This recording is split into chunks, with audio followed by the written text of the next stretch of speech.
Төгс хүчит бурхан ингэж хэлсэн. Бурхан үргэлж хүний зүрх сэтгэлд оршиж цаг үргэлжид хүмүүсийн дунд амьдардаг.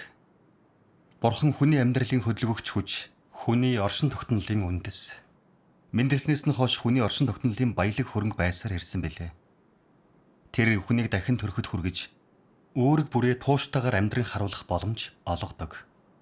Түүний хүч чадал бөхөшгүй амийн хүчний ачаар хүн үеэс үед амьдарч энэ хугацаанд бурхны амийн хүч чадал нь хүний оршин тогтнолын гол тулгуур болж ирсэн бөгөөд үүний төлөө бурхан ямар ч эгэл хүний төлж байгаагүй төлөөсийг төлсөн юм.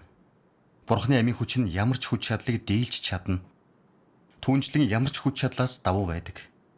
Түүний ам бол мөнхийн хүч чадал нь юр бусын. Түүний амийн хүчийг ямар ч бүтээгдсэн зүйл, ямар ч дайсны хүч дийлж чадахгүй. Бурхны амийн хүч цаг хугацаа, орон зайг үл хамааран оршиж, гэрэлт цацрагаа гэрэлтүүлдэг. Тэнгэр газарт асар их өөрчлөлт гарч болохч Бурхны ам үрд нэг хэвээр байдаг. Бүх зүйл урсан өнгөрдөгч Бурхны ам байсаар л байдаг.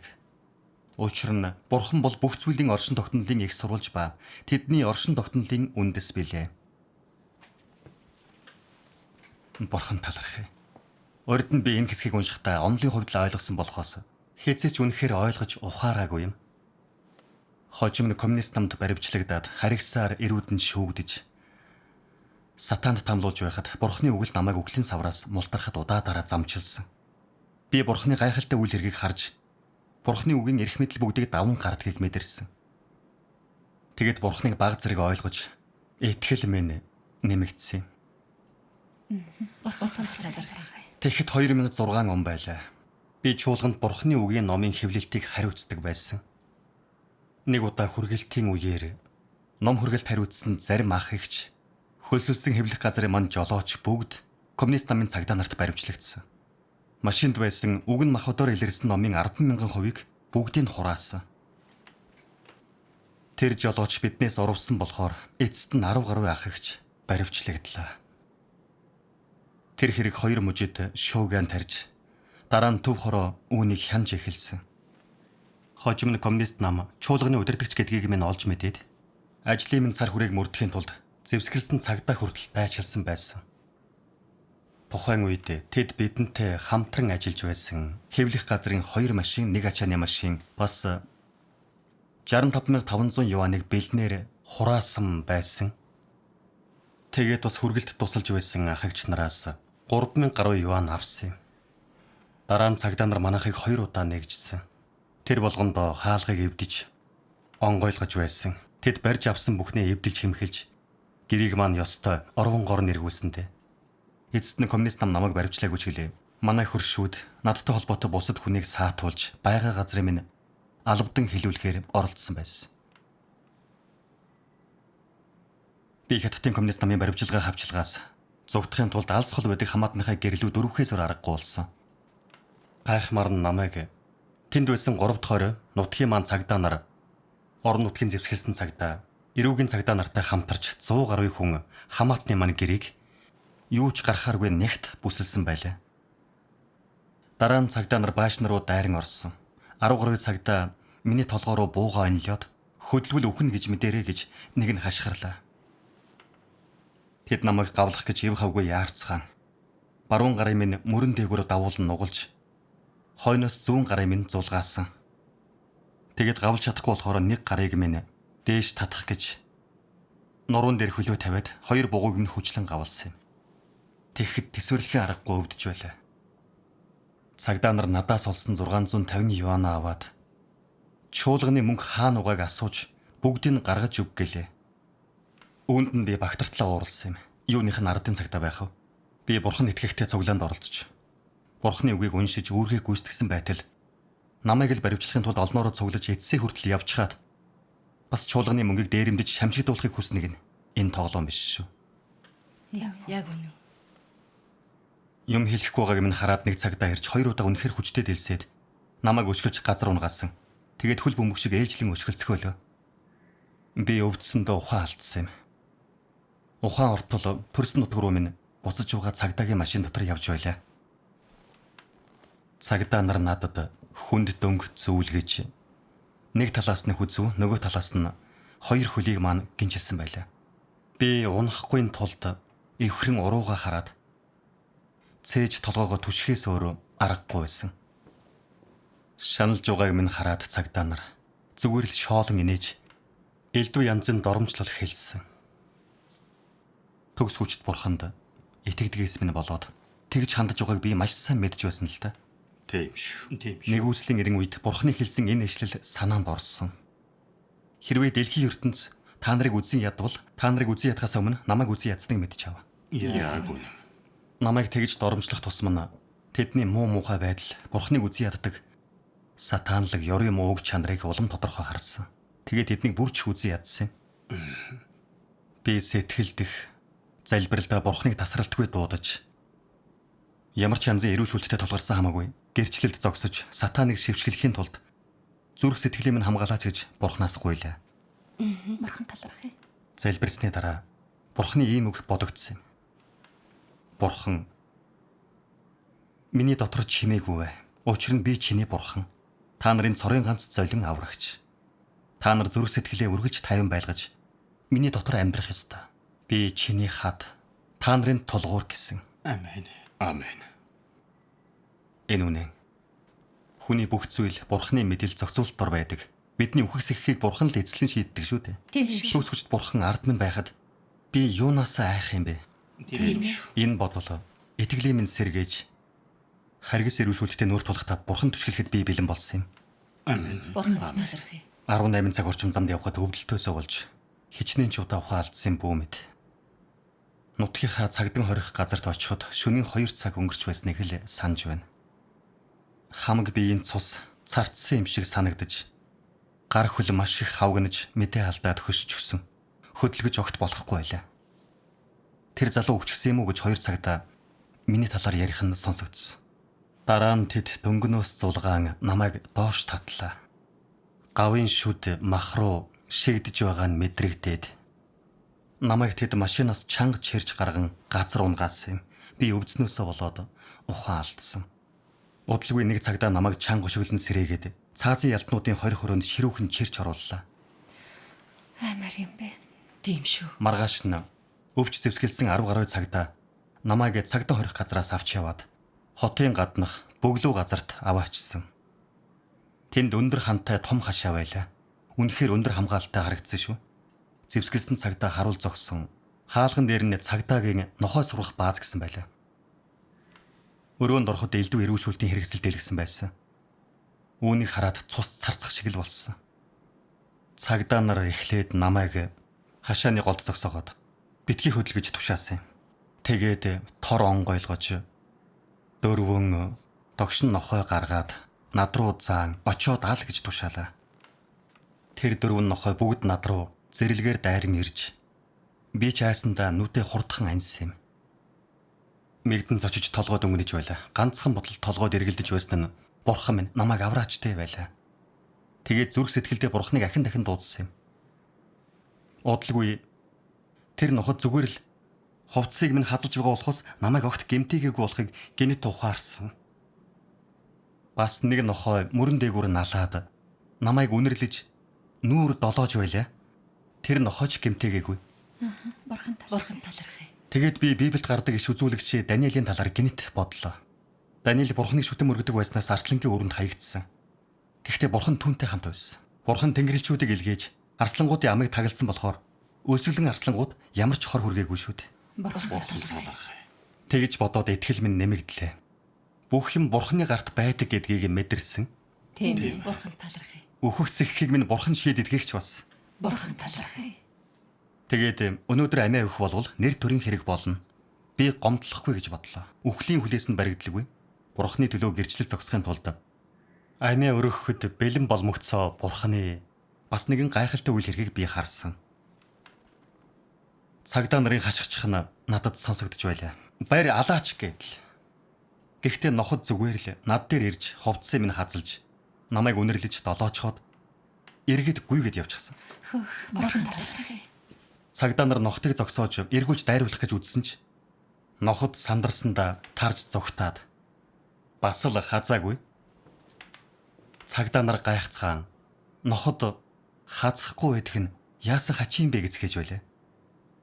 Үүнийг сонсоод Бурхны ийм үг бодогдсон. Хүний зүрх сэтгэл болон сүнс Бурхны гарт байдаг ба амьдралынхын бүх зүйлийг Бурхны нүд хардаг. Тийм ээ. Үүнд итгэх үгүй чинь хамаагүй. Амьд ч бай, үхсэн ч бай.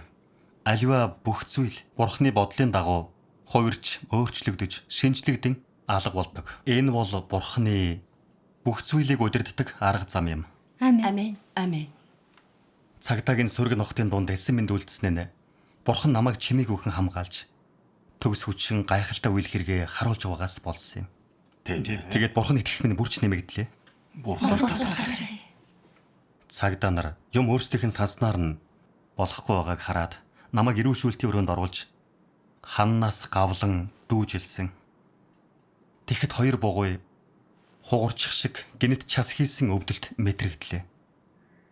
Гэхдээ тэд бас л зүгээр байхгүй. Намайг цохиж өшгөлж эхэлсэн. Нэг нь эцэж цуцмагц өөр нэг нь эхэлдэг байлаа.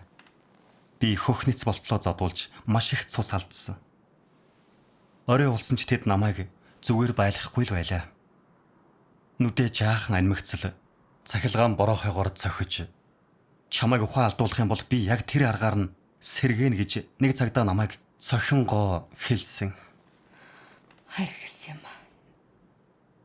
Ингэж хэлхийн сонсоод намайг бие барьж чадахгүй болтол тарчилгаад эрүүл саруул сэтгэж чадахгүй болох үед минь чуулганы талаар мэдээлэл хэлүүлэхийн тулд сатан намайг буулгаж авах гэж элдв янзын харгас эрүүшүүлд хэрглэж байгааг нь мэдсэн.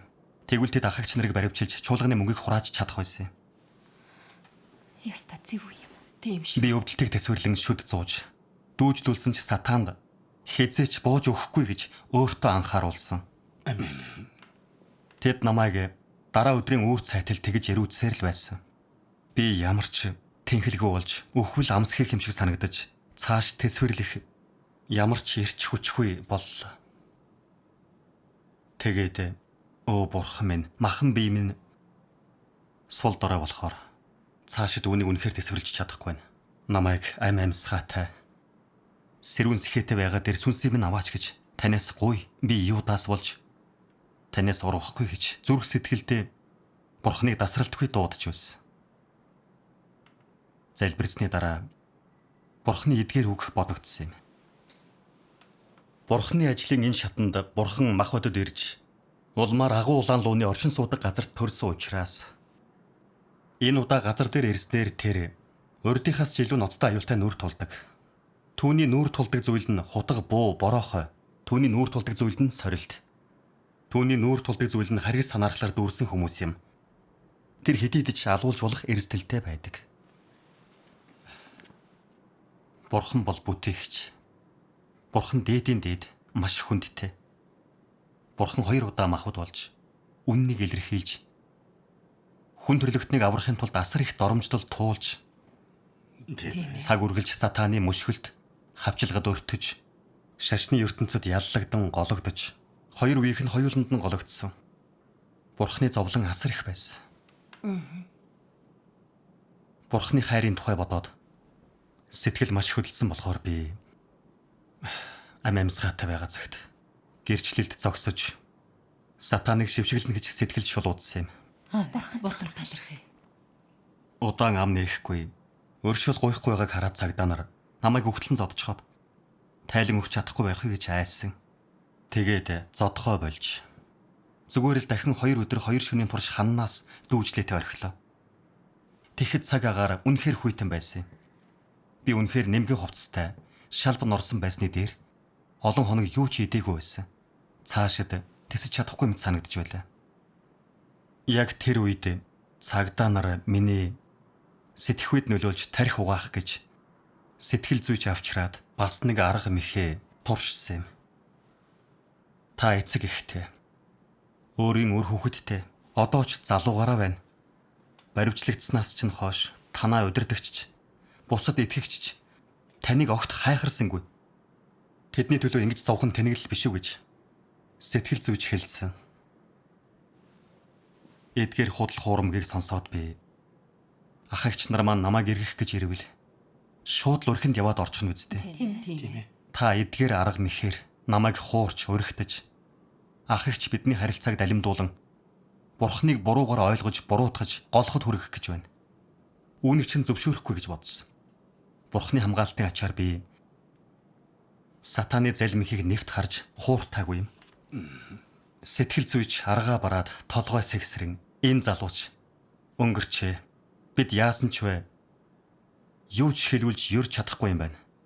Энэ ердөө буулт хийхгүй байна гэсэн. Ингэж хэлчихээд толгой сэгсрэн аргагүй дэд яваад өгсөн юм. Бурхан талархъя. Гэхдээ цагдаа нар зөөлөн арга үйлчлээгүүд тэр дороо өнөдөрхөө харуулж дахиад өдрийн турш намайг дүүжиллээ. Орой гэхэд би маш их даарч, дагжин жичирч, хоёр гар салж унах гэж байх шиг санагдсан. Маш их өвдсөн шүү. Ухаан орж гарч үнэхээр цааш тэсвэрлж чадхааргүй санагдсан. Яг тэр үед гинэт тус бүрдээ 1 метр орчим урт саваа барьсан баахан цагдаа яаран орж ирлээ. Тэгээд өвдөг шагаай руу хүчтэй балбаж зарим цагдаа нь намайг чимхэж эхэлсэн. Маш их өвдөж ухмаар санагдаад үнэхээр бие барьж дийлхэ болсон. Эцэст нь үнэхээр төвчээр алдраад уйлж эхэллээ. Бурхнаас уруух бодол толгойд орж ах эгч нарыг л үүнд татан оролцуулаагүй цагт өөрийн итгэлийн талаар ярьж болох байхаа гэж бодсон юм. Уйлахыг минь хараад цагдаа нар газар буулгалаа. Тэнд хэвтүүлж жаахан ус хийж өгөөд хэсэгхэн амраасан. Тэгээд урьдчилан зэгсэн үзэг цаас гаргаж ирээд тэмдэглэл хийхэд бэлэн болсон. Сатаны уруу таталтад улам гүн автаж Бурханаас яг уруух гэж байхад Бурханы үг гинэт санаанд тодхон буусан юм. Гай зовлонгийн үеэр надад өчүүхэн төдийч үнэнч байгаагүй хүмүүст би цаашид өршөөнгүй хандахгүй. Учир нь миний өршөөл энэ хүртэл үргэлжилдэг. Түүнчлэн надаас нэгэнтээ урвсан хүнд ч би дургүй. Найз нөхдийнхөө ашиг сонирхлыг худалддаг хүмүүстэй харилцах бүрч дургүй. Энэ бол миний зан чанар юм. Миний зүрх сэтгэлийг шархлуулдаг хинч надаас 2 туудаага өршөөл хүртэхгүй. Бурхны зан чанар ямар ч халдлагыг хүлцдэггүй. Бурхан өөрөөс нь урвсан хэнийг ч хизээч өршөөхгүй гэдгийг эндээс ухаарсан юм. Ой ухаан гинэт цэлмэж 30 мөнгөн зоосны төлөө Иудаас эзэн Есүсээс урвсан нь бодогдсон. Би агшин зургийн бие махбодын 5 тухын төлөө Бурханаас урвах гэж юу? Бурхны үг намайг амжид залж чиглүүлж гэгэрүүлээгүй бол магадгүй Бурханаас урууж үрд яллагдах байсан байх. Тийм шүү. Яг тэгэхэд нэг магтан дууны мөр бодогдлоо. Тарих агарч цус урсаж болно. Гэхдээ Бурхны хүмүүсийн эрхэм чанар алдагдах ёсгүй. Бурхны захиас зүрх сэтгэлд байдаг. Би улигт сатаныг ичээхэд шийдвэр төгс байх ёстой. Амен. Үүнийг сэтгэлдээ намуухан аялж, итгэл минь нэмэгдэхийг мэдэрлээ. Үхэл амьдрал минь Бурхны гарт байсан. Бурхны зохицуулалтад захирагдах ёстойгоо мэдж байсан. Амьсгаатай байгаа цагт би гэрчлэлд зогсож, Хятадын коммунист намын чөтгөрүүдэд хэзээч бууж өгөхгүй байх ёстой. Бурхан талархъя. Хөдөлгөөнгүй шалан дээр хэвтэж байгааг минь хараад тэд намайг аргацсаар байлаа. Ингэж их зовх хэрэг байна уу? Бид чамд бурууга залруулж мэддэг юм хэлэх боломж өгч байна шүү дээ. Чамаа хэлсэн хэлээгүй бид бүх зүйлийг угаасаа мэднэ. Чамд хэрэг тулгаж ял онох хангалттай гэрч нотлох баримт байгаа гэж нэг нь хэллээ. Бурханаас болон бусад итгэгчээс урвуулахын тулд мэддэг бүх арга ашиглаж байгааг хараад би уураа барьж дийлэлгүй. Та нар бүгдийг мэдж байгаа юм чинь надаас асуух ямар ч хэрэггүй. Би бүгдийг мэддэг байлаач. Та нарт хэзээч хэлэхгүй гэж тэдэн рүү хашгирсан. Нэг цагта бухимдсанд өнөөдөр хэлэхгүй бол үхэн гэж мэдээрэй. Эндээс амьд гарна гэж санах хэрэггүй шүү гэлээ. Хариуд нь би та нарын гарт орчихсон юм чинь угаасаа амьд гарна гэж бодоогүй гэсэн. Бурхан талархъя. Уурандаа нэг цагта гэдэс рүү өшгөлөхөд гэдсийг минь хүү татах мэт мэдрэмж төрсөн. Тэд бүгд дахиад л намайг бүчин зодож эхэлсэн болохоор би өвдөлтөөс болж дахин нэг удаа ухаан алдлаа. Ухаан ороход яг урдих шигэ боловч арай өндөрт дүүжлээтэй байлаа. Хамаг бие хавгнаж эхэлсэн нь мэдрэгдэж бүр ярьж чадахгүй байсан. Гэхдээ Бурхны хамгаалтын ачаар ямар ч өвдөлт мэдрээгүй юм. Бурхан талархъя. Орой болоход 4 цагта намайг манж үлдээд эцэст нь талаар нэг тараад унтчихсан. Гэнэт миний гав хар аяндаа онгойж би доороо юмар түшүүлсэн мэт шалан дээр аяархан унлаа. Өөрийн биеэр туулаагүй бол үүнд би хизээч идэхгүй байх байсан. Бурхан талархъя. Тэгээд эзний Тэнгэрлэгч Петрийг шоронд байхад нь аварсан үеийг бодсон юм. Тухайн үед Петрийн гинж шуудлал сулран унаж өрөөнийх нь хаалга өөрөө онгойсон байдаг. Би яг л Петр шиг Бурханы гайхалтай үйл хэргийг туулж байгаа гэдэгт итгэж өгөхгүй байсан. Тэр мөчөд Бурхан намайг үнэхээр өргөж өрөөж байгаа юм шиг санагдсан шүү. Тийм шүү. Миний сэтгэл маш их хөдөлж, Бурханы өмнө яаран согдоод талархлын залбирал хийлээ.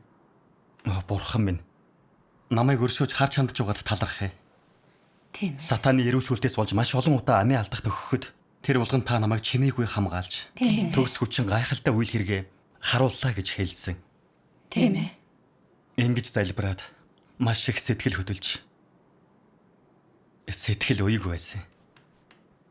Би босоод гарч явахыг үнэхээр хүссэн ч гар хөлөө хөдөлгөж чадахгүй болохоор яваагүй. Тэгээд шалан дээр унтаж маргаашсан цагдаа нар намайг өшгөлж сэрээлээ. Тэр ёрын муу цагдаа нар намайг шин аргаар эрүүдэж эхэлсэн юм. Өөр өрөөнд аваачаад цахилгаан толбсон баран сандал дээр суулгалаа. Хүзүү толгойг минь төмөр хавчаараар хавчаад огт хөдөлж чадахгүй болтол 2 гарын минь дөнгөлс. Би бурхан залбирахаас өөр яаж чадаагүй юм. Тэр мөчөд нэг цагдаа цахилгаан залгатал намайг цахилгаан цохилгахдаа ямар шүү харагдахыг үзэхээр бусад 10 гаруй цагдаа намайг харж байлаа. Огт хариу үйлдэл үзүүлэхгүй байгааг хараад тэд зочирдсон. Бүх цахилгаан утсыг шалгаад удалгүй намайг огт хариу үйлдэл үзүүлэхгүй болохоор сандал эвдэрч гисэн болов. Яагаад гүйдэл гүйхгүй байна гэж нэг нь хэлсэн. Тэгээд юм бодлоггүй намайг гараараа тончтол түс хийсэн гүйдэлд хоошоо 1 метр шидэгдээд өвдсөндөө 250 шалан дээр унлаа. Бусад бүх цагдаа маш их айсандаа гарч зүгтаан нэг нь явах гэж яарахтаа бүдэрч унсан. Нилээд хугацаа өнгөрсний дараа цахилгаан цохиулахгүй гэж айсандаа дагжин жичирсэн 2 цагдаа түгжээг минь тайлахаар эргэж ирсэн. Би тэр баран сандал дээр бүхэл бүтэн хагас цаг суусан чи ямар ч цахилгаан мэдрэгдээгүй. Зүгээр л жирийн сандал дээр сууж явах шиг санагдсан шүү. Бурхан талархъя. Энэ нь Бурханы бас нэгэн гайхамшигт үйлс байсан юм. Миний сэтгэл маш их хөдөлсөн. Тухайн үед бүхний алдаж бүр амиач өгөхөд бэлэн санагдж байлаа. Бурхан надтай хамт байгаа цагт тэр нь хангалттай байсан. Яг бурхан талархъя. Тэд намайг цагдаа хорих газарт эргүүлэн аваачлаа. Бүх бие минь шархалж гар хөл төвчхэн аргагүй өвдөж байсан. Хамаг би сул байж сул дорой болсон. Бусад сууж чадахгүй. Ямар ч хоолоогоор давахгүй байсан юм. Тэгээд нүрээрээ газар унаад тэндээ хэвтэж байхаас өөр аргагүй байсан. Цаазын ялтнуудын өрөөнд хамт байсан нэг залуу хэнийгч барьж өгөөгүй минь олж мэдээд үнэхээр биширсэн. Тэгээд итгэвч та нар жинхэнэ бааtruуд юм гэсэн. Би зүрх сэтгэлдээ Бурханыг магтан залбирсан юм.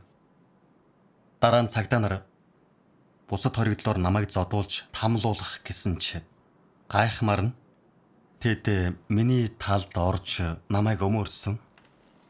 Энэ хүн Бурханд итгэдэг болохоос ямар ч буруу юм хийгээгүй. Та нар эрүүдэн шүүгээд алах нь байна шүү дээ гэсгээс. Байдал хяналтаас гарахаас айсан цагдаа нар юу ч хэлэлгүй аргаа бараад сэмхэн явцгаасан юм. Бурхан талархъя. Цагдаа нар ямар ч ахиц гарахгүй байгааг хараад бас өөр аргад шилжиж надаар маш их хөдөлмөр нэмж хийлгэхээр цагдаа хорих газрын хойгуудтай хамсаж эхэллээ.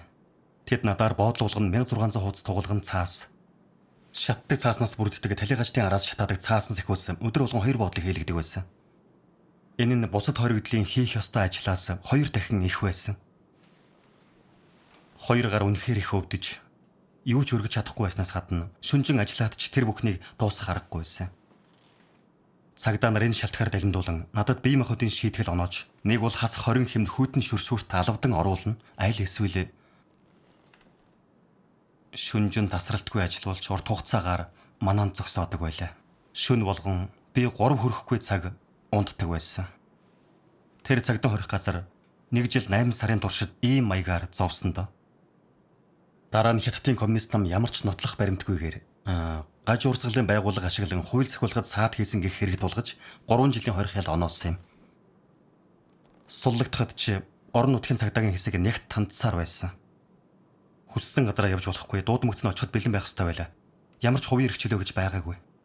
Тэгээд чуулганы цуглаанд оролцож үүргээ биелүүлж чадахгүй байсан. Энэ үнэхээр хэцүү байсан шүү. Хэрвээ Хятадын коммунист намын байнгын тандалтад байж бүтээгдсэн зүйлийн үүргээ биелүүлж чадахгүй бол амьдаараа өгч байгаагаас ямар ялгаа байна гэж бодсон. Тийм болохоор төрлөх нутгийн орхин өөр бүс нутагт очиж тэндээ үүргээ биелүүлж чаддаг болсон. Бурхан талархъя.